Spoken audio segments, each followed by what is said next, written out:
Aldergrove, British Columbia. Located in the fertile Fraser Valley, it's an average working-class town where everyday life is simple and good. When my husband and I split up, then I decided that I wanted a better life, a quieter life for my children, somewhere where I felt they would be safe. So decided to look at Aldergrove and move there. It's very cunning indeed. The night of July 17th, 1991 started just like any other. The kids were in bed, they were asleep, and I had a friend who came to visit me. He'd actually talked about marriage at that point. Thank you. There you go. Oh, that's the way I like it. It was quite warm, so we decided to go outside on the back patio just to have our tea out there. It's a nice, beautiful, summer night. Oh, beautiful night. Oh, it's nice out here. Your scallop potatoes are incredible. Thanks, it's the cream. And I remember all of a sudden feeling this strange humming in my abdomen. And I said, "Do you feel that?" He said, "Yes, I was going to ask you if you felt that." Okay, what is that?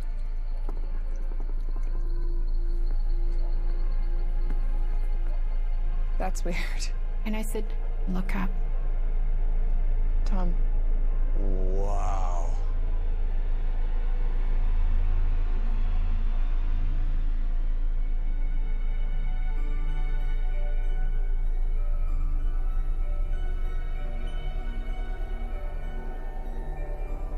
This thing was about the size of a football field, if not bigger. It was cloaked, and I say that because the only way that you could see the exact shape of it was that it blocked out the stars. That's crazy. There were no lights, no sound, and it was just floating along, and then it stopped dead on a dime. Felt claustrophobic, and I said, "Well, is it going to stop coming down?" He couldn't handle it. This is dangerous. We should go inside. Come on. Let's go inside. "I'm out of here. I'm going inside, and you'd better come in with me." He ran inside. I stayed there. To me, it felt like maybe 2 minutes, 3 minutes at the most, and I was just watching it. And then it was there, and then it wasn't.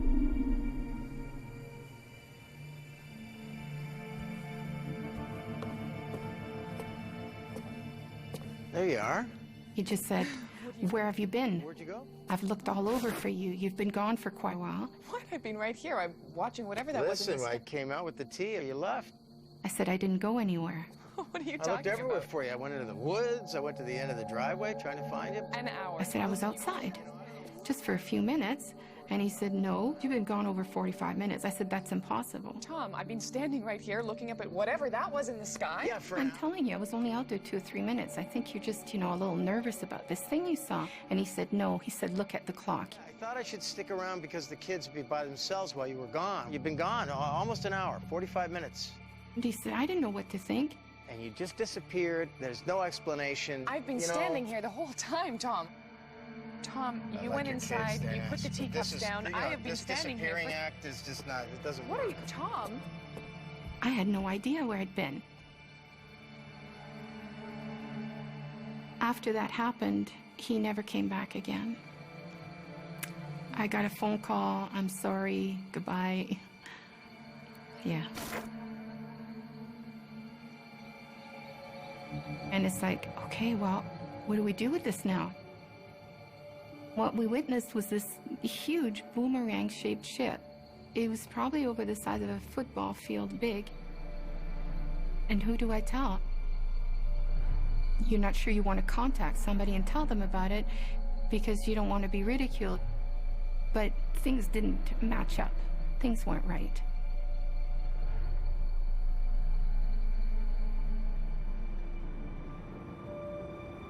And then the next day, I contacted the planetarium in Vancouver. I said, "Did you get any other calls?" And they said, "No, but I'll put you in touch with Vancouver, UFO Vancouver, BC." And didn't even realize it was such a thing. Investigators from the UFO Reporting Center in British Columbia take Corina's case. UFO investigators told her that there was 15 other reports that night of similar objects. I've gone through the records of UFO BC, and we've had about 8 UFO reports of boomerang-shaped craft.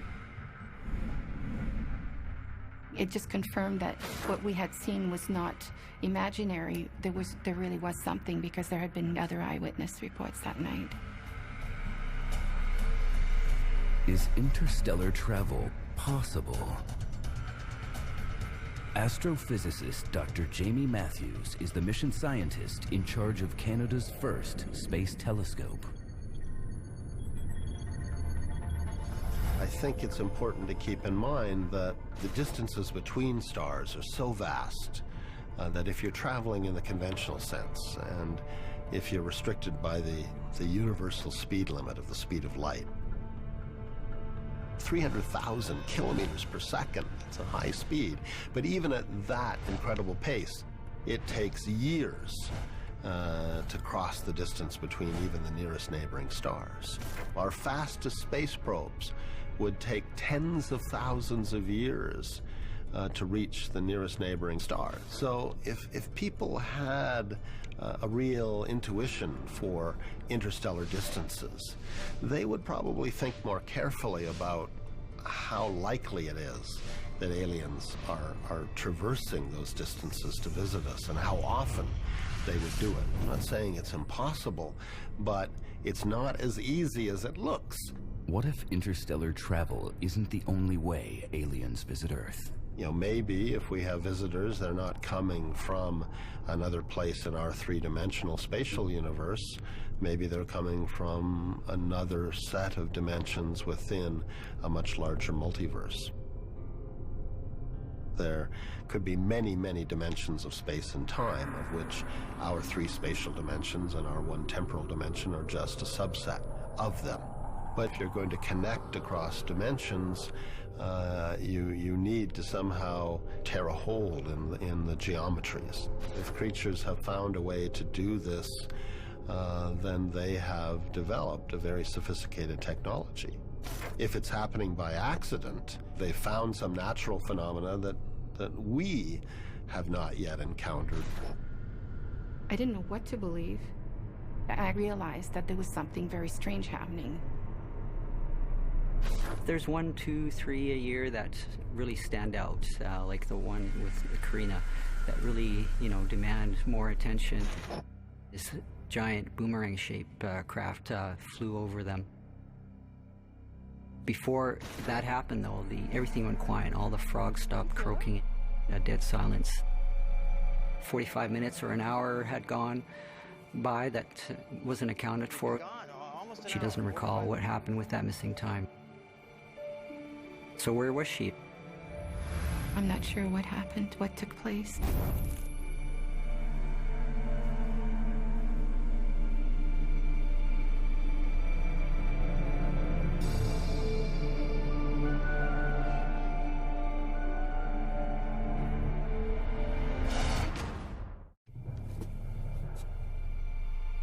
In July 1991, a massive object hovers over Corina Saebels' house in Aldergrove, BC. Oh, that's crazy. Corina learns that she disappeared for more than 45 minutes, missing time she can't account for. There you are. Yeah, I'm... Tom, I've been standing right here looking up at whatever that was in the sky. Yeah, for an hour? An hour, Tom. Okay, this is really weird, because this now makes me think of what happened as a child. Didn't really know what name to put to it, what it was.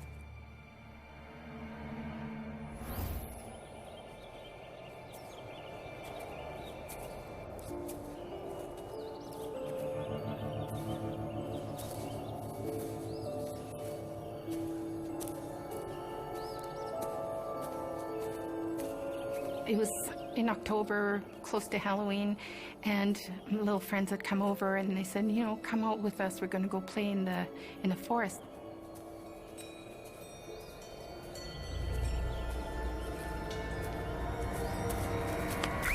Haha,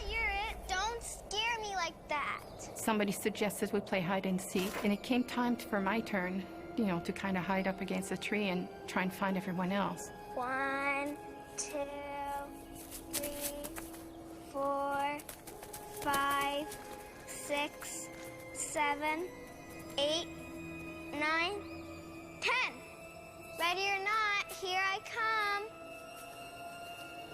Then there was no sound. I couldn't hear the children. I couldn't see them. Come on, guys, where are you?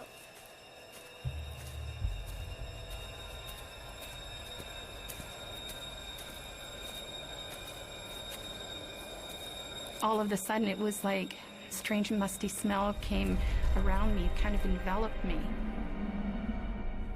And it was like shivers. And then the next thing I know, I've got this fear inside of me. I'm just terrified.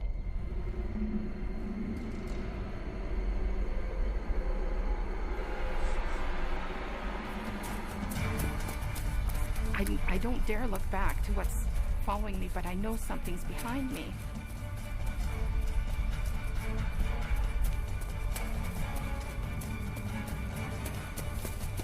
Finally, I reached my home, and everybody is panicking. My parents are crying, and, they're screaming, "Where have you been? All the kids have been back for a long time. Where were you?"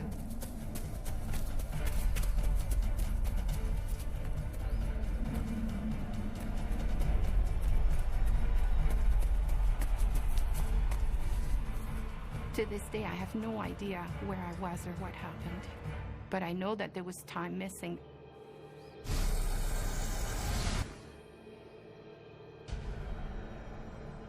There's an enormous number of sightings where there's missing time involved, where people don't remember what happened to them directly after this 2 or 3 hour gap in their life. So this is typical of abductees.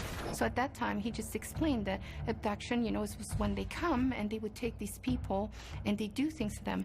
And they sometimes return from abduction events with unusual marks and scars and bruises on their body. But the key word here is scars. They return with fully formed scars that were not there the day before. And that is biologically impossible. And I said, well, some of that's starting to make sense now, because I would wake up and I would have certain marks on my body. And he said, well, some people who claim they've been abducted have what we call a scoop mark. So it can be on your leg or somewhere else on your body. Since I was a child, I've had a mark on my leg. I don't know where it came from. I mean, I never really understood what was going on.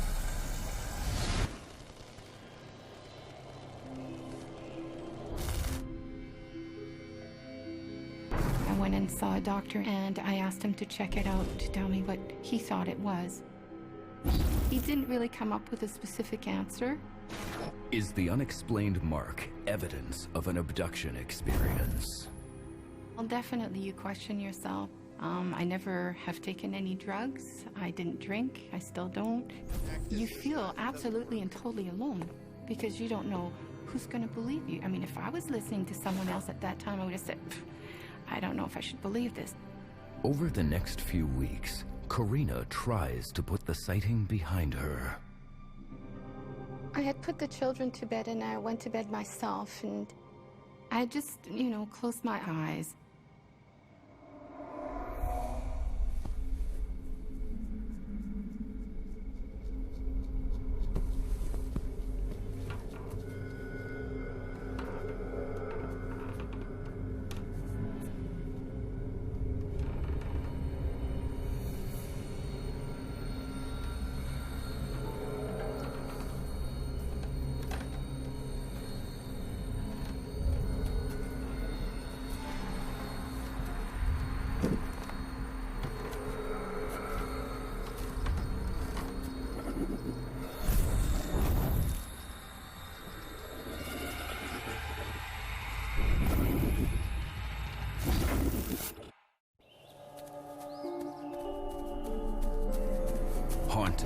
mysterious gaps in her life and unexplained marks on her body, Corina fears she may have been abducted by aliens.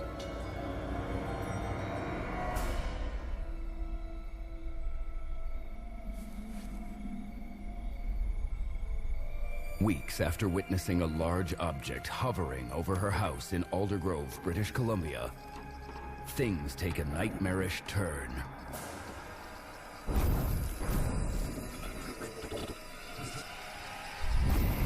What I saw, literally, was this being, about 3 feet tall, I guess, pear-shaped head, kind of grayish color. I felt terrified. There was a feeling, a sense that I'd seen him before, but wasn't positive.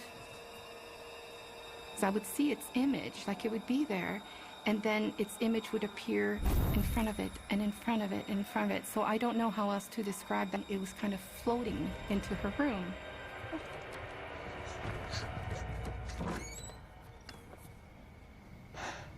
It's here, it's got to be here. I saw it come in here. But there was nothing, and my daughter was asleep. So I thought, oh boy, here we go. I've had a bad dream.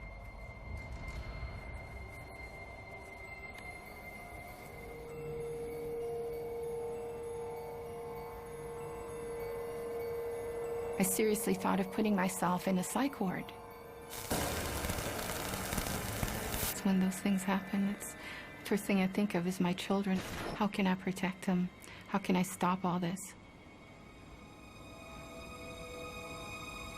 You know, on a mental, emotional, and spiritual level, you begin to question everything. I was brought up Catholic. So there's God, there's this, there's that, and then all of a sudden, well, who are we? Where are we really from? Who are these beings, and what is it all about? Why are we here? And then you feel absolutely and totally alone. Dr. Caleb Scharf runs the Astrobiology Center at Columbia University, looking for clues as to whether or not there's life beyond Earth. We are trying very, very hard in modern science today to find out whether or not we are genuinely alone in our solar system or alone in the universe as a whole. So until very recently, we just didn't know for sure that there are other planets around other stars. With modern technology, we've been able to eke out the signatures of planets around other stars. The fact that there are so many planets out there is quite surprising, because it means that planets form incredibly efficiently in this galaxy and probably in the universe as a whole. And that means that the opportunity for there to be planets a bit like the Earth or somehow similar enough to harbor life goes up enormously.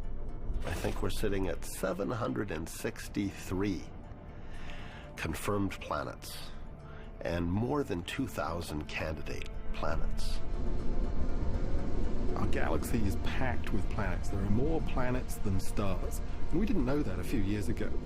And among those planets are a huge number of smaller planets that may be rocky, terrestrial-like planets, a bit like the Earth. The Goldilocks zone, which is sometimes called the habitable zone, is the region around a star where if you placed a planet like the Earth, it has the possibility of having a surface temperature somewhere between the freezing point and the boiling point of water. In other words, it's at the right distance from the star to be kept at a nice temperature. And the reason we're so interested in a planet that can have liquid water on its surface is that life can't exist without water in a liquid form. If you think about Earth, all the oxygen that we breathe essentially comes from plants and microorganisms. And a lot of the chemistry of our planet has been determined over 4 billion years of evolution by the microbial organisms living here. So when we look at alien worlds,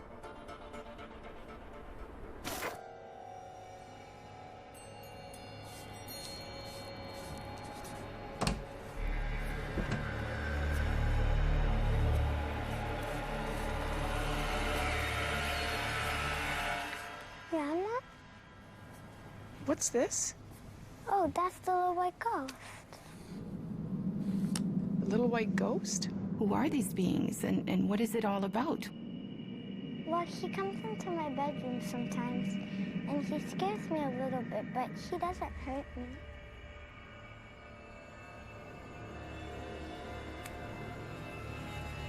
Sweetie, who's that? And then my daughter says, I don't like the Pumpkinhead man. Well, he said that he's the doctor. The doctor?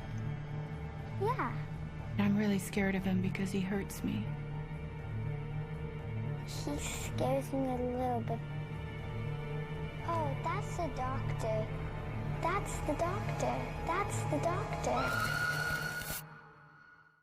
After discovering her daughter has been painting disturbing images, Corina Saebels is convinced something has been visiting her daughter's room in Aldergrove, British Columbia.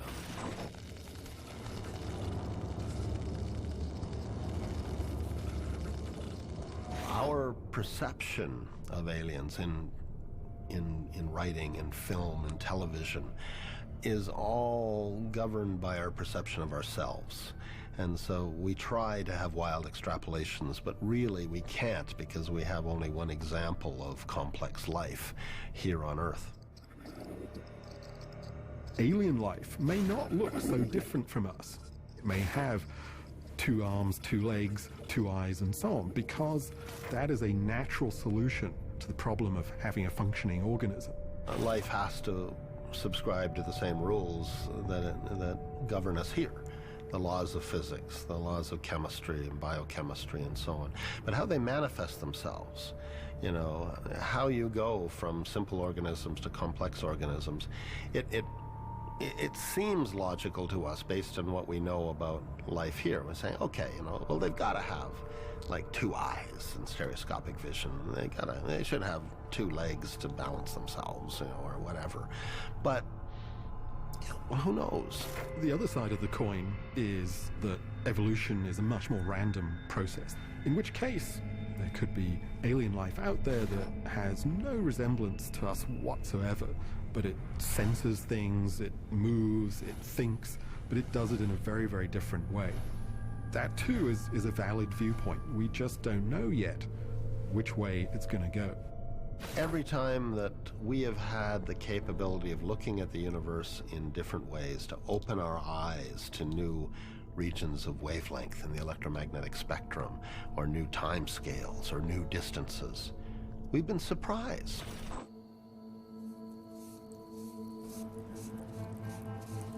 Oh, that's the little white ghost.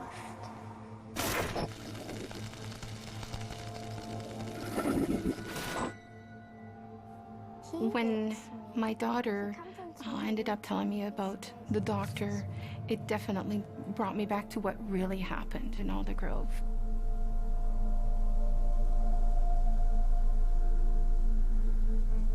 And all of a sudden, all these pieces of the puzzle were being put together.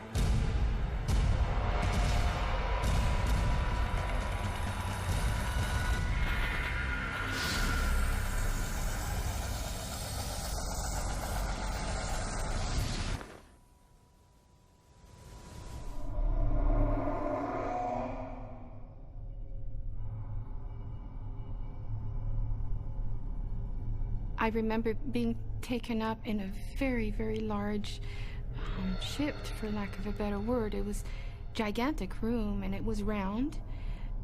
It wasn't lit very well. It was subdued lighting. It had a strange smell in the air, very cold. And I would just be placed on this stainless steel table.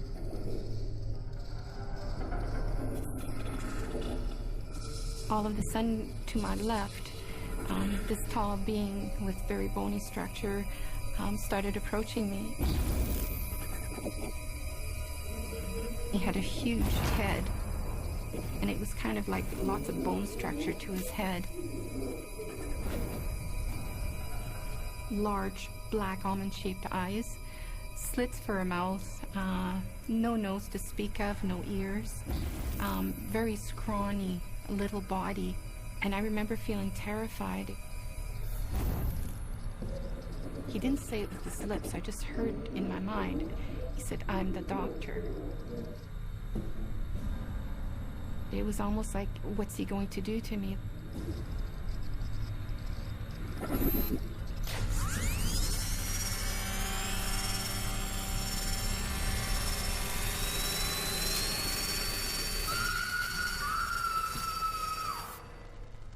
Dr. David Jacobs has spent 25 years researching the abduction phenomena. A typical abduction event is a person is taken out of their normal environment. They're then placed on this table and they have an examination of sorts. And I say of sorts because it's not a normal kind of examination. Routinely, sperm is taken and eggs are harvested.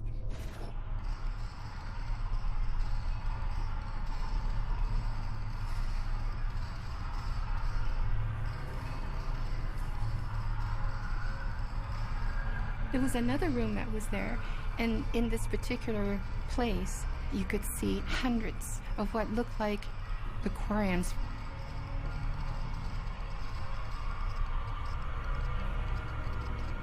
And all these fetuses were in them. And I remember thinking, oh my God, and realized that they're coming, implanting women, and then they come back and they remove fetuses from us. And this is what virtually all women say.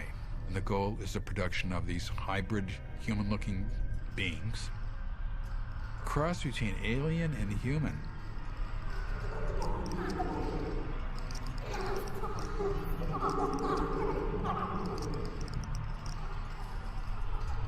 It all became very clear what was going on.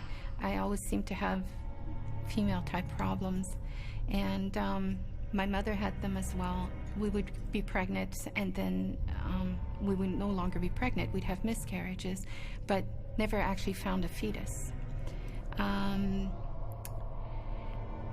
Sorry.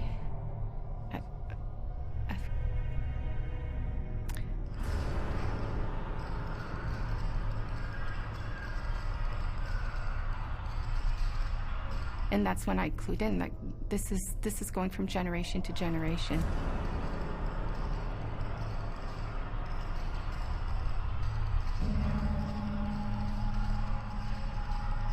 If you work with an abductee, there's almost a certainty that either their mother or their father or both were abductees. Now, if that's the case, and it's intergenerational, it also means, it works the other way, it means that the children will be abductees.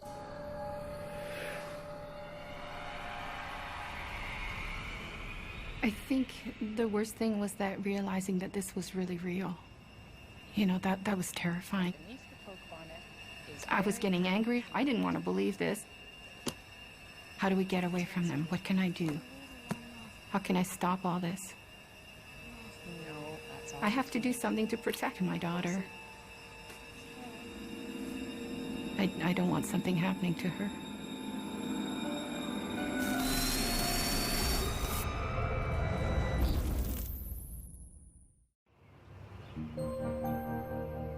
Looking for a safe haven from the haunting experiences in Aldergrove, British Columbia, Corina Saebels picks up and moves her family to the heart of the Okanagan Valley. One morning I just woke up and something told me, grab some boxes, you're moving. And I can't explain it any other way. I know it sounds silly, but that's the way it felt. And for the next 12 years, Corina and her daughter find peace. Kelowna is like the U.S.'s California. Very warm weather, semi-desert. Summers are great. She totally sounded English. A girlfriend of mine had come up from Vancouver to visit. I thought she was not bad. It was about like 5 to midnight or something. It was quite late, and she was leaving the next morning. Yeah, she had a good accent. Suddenly she said to me, why don't we go stargazing? But I thought, it's really late. I don't think we're going to do this now. She was so insistent that I just gave in and said, okay, all right, we'll go. I haven't gone stargazing since the last time I saw you. It's so much better than Vancouver. There was no moon that night. No street lights where we ended up going. It was pitch black, beautiful stars out. So I pulled over on the right side. We parked. Here, look at this. Let's pull up right here. Okay. Oh, it's perfect. Okay. This is great. I know. Oh, it's beautiful. I know. Shirley. Oh, my God. And I've got my 1.5 million candlelight checking for bears and cougars because they had sightings in that area recently. It's beautiful out here. Oh, so nice. It's good to be out. Oh, it is. Oh. All right.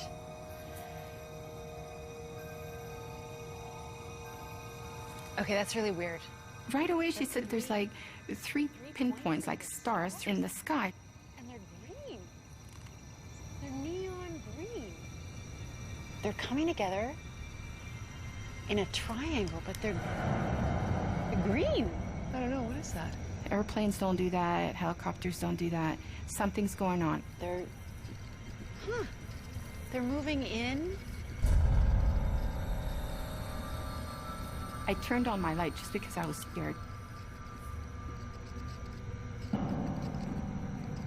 When I first saw the eyes, I thought, okay, it's deer. And then reality checked in and I went, no, these aren't animals. This is something else.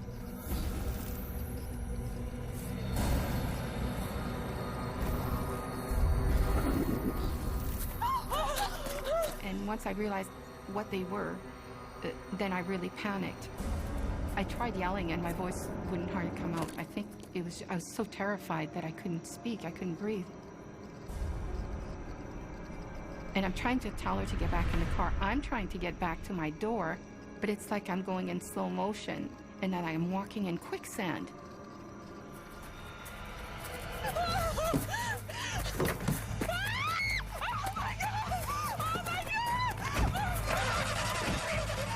This thing's coming at me. I know it's going to come and get me. I have to get away.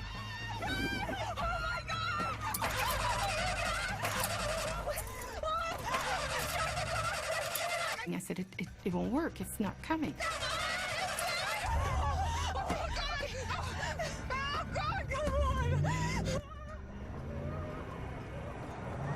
I don't believe what just happened. What's going on? What's going on? And then we just headed back towards town. Oh my God, we have to get away from them. What are you talking about? We have to get away. We have to get away. What are you talking about? God. Oh my God. Oh my God, it's right behind us. We're going in here. I said, I can't go home. I can't take these things to my daughter. I said, I don't want something happening with her. I said, we have to keep going. We're going to go park somewhere and wait till this thing leaves. I went down the road further, up the mountain, where all these orchards are. What are you doing? So we looked to the back of the car to see if we could see it through the back windshield, but we couldn't see it.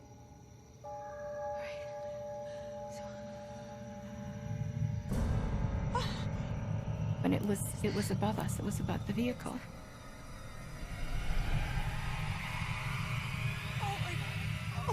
Oh my God. I've got this weird feeling like I've walked through a wall of electricity, that every hair on my body is standing up.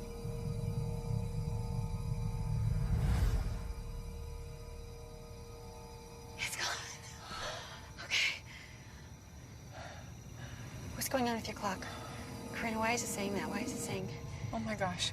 Why is it an hour off? She mentions to me there's an hour's missing time and we just got there. How can it be that an hour's missing? Why is it an hour off? Why is it... Oh my God. Why is it an hour ahead? We have to go. We have to go. My daughter. What are you talking about? My daughter. Oh my God.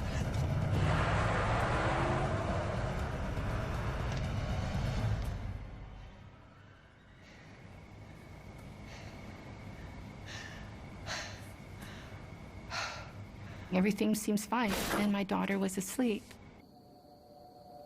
But deep inside me, some other part of me understood that there was nothing I could do to stop these things from coming back. 3 points? Like they're stars? I don't know, but they're moving. And they're green. On July 27th, 2003, Corina Saebels and her friend experience a terrifying close encounter with aliens.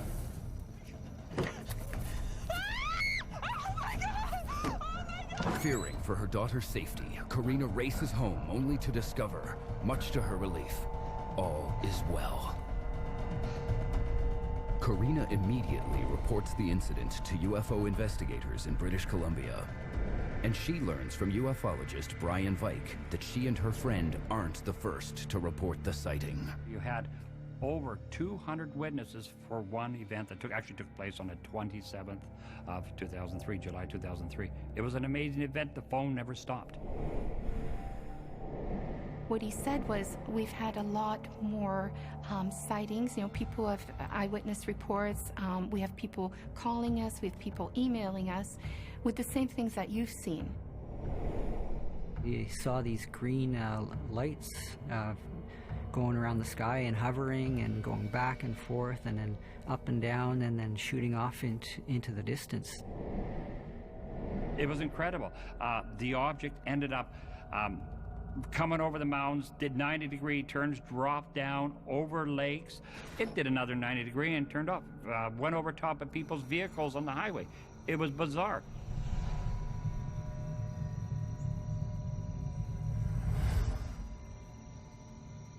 Dr. Dow Stein studies atmospheric phenomena that are sometimes mistaken for unidentified flying objects.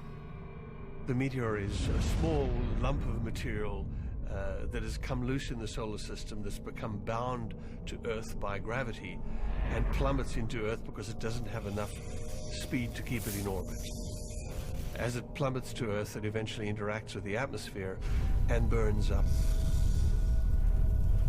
In many senses, what's happening is that the material in the meteorite is evaporating off the surface of the meteorite because of friction between this very, very high-speed flying object and atmosphere. Friction heats it up, evaporates materials off the meteorite, and it leaves them in a streak behind the meteor. Behind that, you very often see a green streak.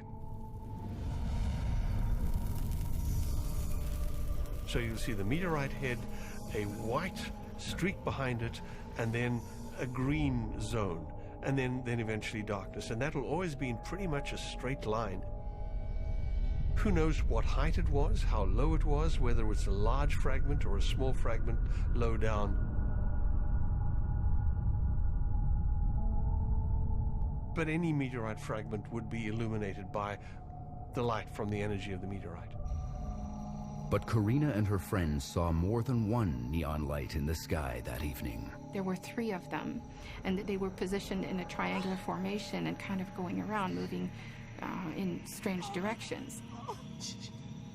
Some skeptics want to say, well, you know, it could be this, it could be that. But we were fully awake, lots of eyewitnesses. It was so fast, it was unbelievable.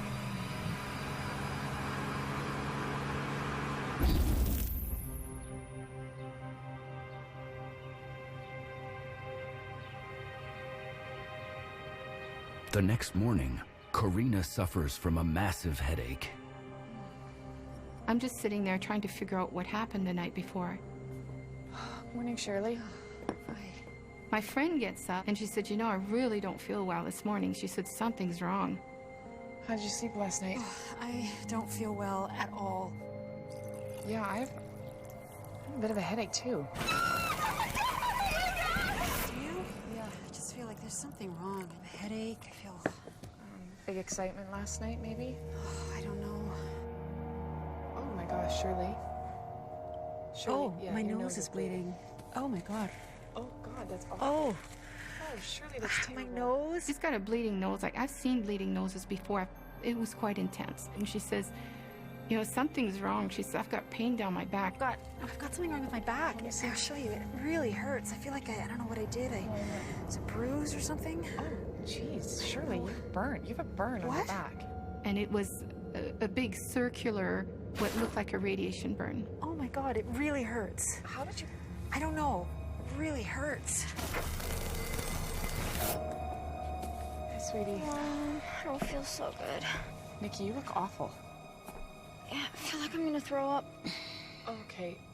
Oh my gosh, Nikki. Oh my God, maybe this... My daughter says, you know, Mom, she says, I think I've got the flu or something. I really feel like throwing up. And then her nose starts bleeding. I went, okay, this is not normal anymore.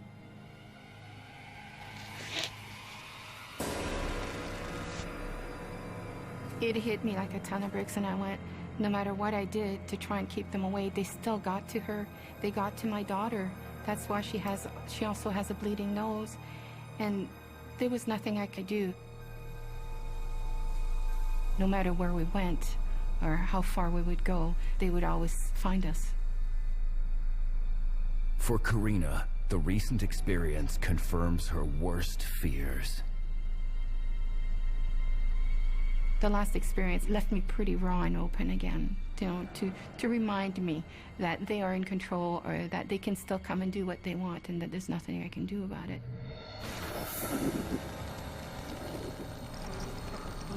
I can't stop them.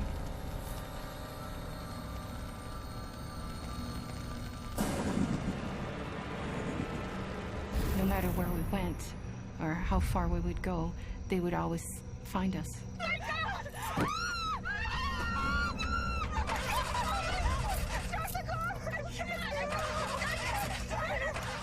They would always come back. Abductees lead very unusual lives. They know that a whole series of bizarre things have been happening to them. They live in fear. It's going to continue to happen. Stay up awake all night long. A lot of people can't go to sleep at all without the TV on, without lights on. Some people can't go to sleep without a knife or a gun underneath their pillow. So I wish more people would come forward and say that they're abductees, and we need them to do it en masse. I'm not here to try and prove or make people believe that these are real and this has really happened.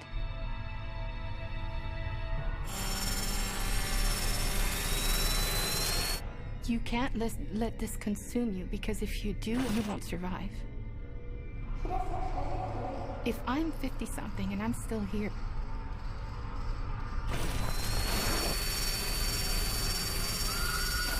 then they're probably not going to kill me. They may take me again, but I'll still come back. And I may not be able to protect my children, but they've watched me. And because of the way that I've handled things, they are better able to handle what possibly will happen with their own children or grandchildren down the road. Who knows? We're not sure why they keep coming back, but they do come back, always.